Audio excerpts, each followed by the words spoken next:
Hey guys, so I haven't planned anything that I'm going to say out, but I just want to give a quick review of the first day of my Bankroll challenge.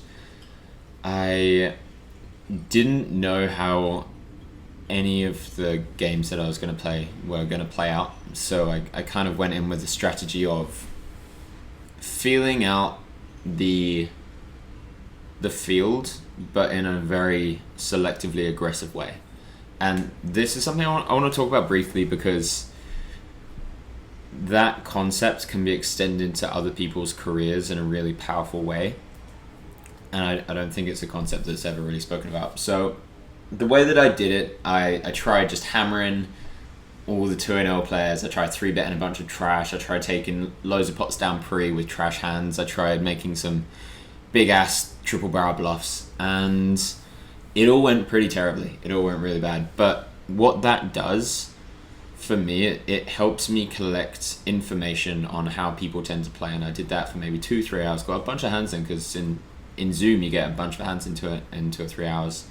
And the thing about 2-L is it's so far from GTO that the player pool tendencies are just like really extreme. And I realized people don't fold to 3-bets, people don't fold to barrels, people don't fold to a hell of a lot of stuff. There are certain spots like C-bet bluffing, which are really, really profitable. And some 3-bet spots where you're 3-betting more of a linear range. For people who don't know what that means. That means like instead of 3-betting really good hands and really bad hands, you have like a really good hands and a slightly less good hands, slightly less good hands. The reason for that is, say if you 3-bet like king queen small blind versus cutoff, and they happen to be calling like queen 9 off, then you're making loads of money from that. You don't want to be in there with a hand like ace deuce off because you're going to be seeing loads of flops and you want to be dominating them with the high cards. So the way that you can extend that concept to your own career is at the beginning of your career.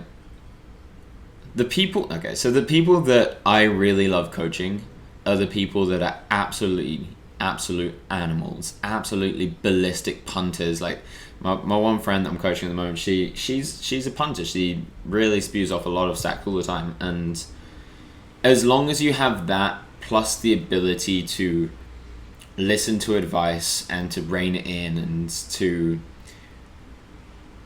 be able to recenter yourself, not get tilted, and eventually navigate your way into being able to punt, but like selectively punt, so an intelligent punt.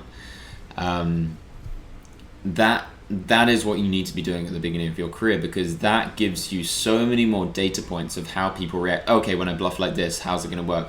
Okay, if I bluff in these kind of spots, how do people tend to react? And there are so many nuances and variables inside a poker hand that nobody can teach you that. That isn't something you can learn by doing anything but playing. And that's a concept that I really think that people need to kind of get to grasp with, because it's so easy to tell people, hey, don't punt. But it's really hard to explain to people why they should punt. And punt, I mean just like play super aggressively. If you look at the best players in the world, they all went through a stage of being absolutely fucking mental. And there's a reason for that. It's also like getting yourself in that mindset of just like, I really want to win this pot. Like the amount of times I've seen some of the best players in the world. Like I have this memory of like, it was like Steve O'Dwyer, and he just like 3-bet triple barrel punted off in a really dumb spot. And someone was like, why did you shove the river? He was like, I don't know, I just wanted to win the pot. And even though like that's not optimal in the moment, that kind of mindset is why he just absolutely crushes those high rollers, because he just wins. He finds the ways. His mindset is like, how do I win this, not how do I get away from this, you know? And it's a subtle shift, but it's a really, really powerful shift to have. So then I realized I had to tighten up. I had to play, kind of more ABC pre-flop, and I had to value bet a lot bigger. And those are the kind of adjustments that if I can work it out in, I don't know, like 3 hours, people can work out over a week or something. And I'm not shitting on people for not being able to work it out. Like, yeah, I've been a professional poker player a lot longer than most people that are going to be watching this, but that doesn't mean that you're incapable of figuring this stuff out. As long as you're in the mindset where you're trying to figure it out.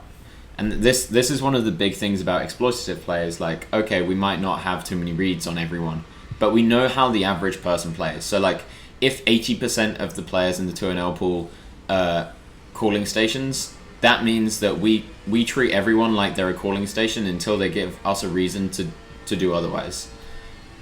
We'll keep it in mind, like, okay, we might be wrong about this assumption, but we're going to value bet hella big when we have an overpair on like a 10 high board, you know, and we're gonna 2x pot the flop with a set if we have bottom set. Just crazy shit like that, because in the long run, that is where all the money is going to be made. It's going to be coming from exploiting people. But if you have such a big player pool like 2NL Zoom, it's going to be from exploiting the average person. So that's just one concept that I wanted to throw out there. I will try and make a lot more videos like this, just so people can slowly come to terms with how they should be approaching the micro stakes, and not by playing like a GTO balance strategy. As I'm sure a lot of people know, that is not something I'm a fan of. I do not agree with it. I think it's really not clever to do in the micro stakes, and it's not going to get you very far. There are some people where I would recommend it to. Very, very few. And that would be if they weren't capable themselves of doing the exploitative strategies, they just didn't have the intuition, and they also had like a really mathematical mind. So I'm not saying there aren't places for it, and if you get to the high stakes, I'll be the first person to tell you should probably be learning on PO Solver and all the other AI software, but for now, take my word for it, or just watch my Bankroll challenge and I will prove it. The exploitative style is super legit.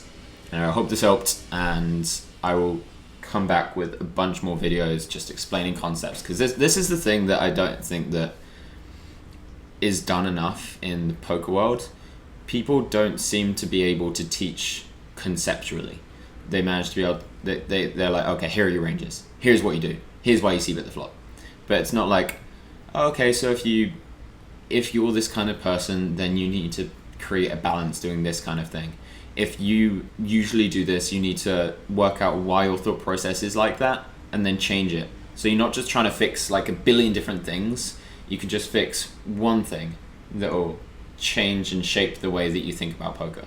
And I think that is something that I feel like I'm particularly good at articulating and understanding. And it's something that I really implement with my students, and I've seen really good results. So I want to share it. I want to get some good, more qualifiable as opposed to quantifiable poker strategy out there, as well as showing the actual gameplay and the in-game strategy. So, no.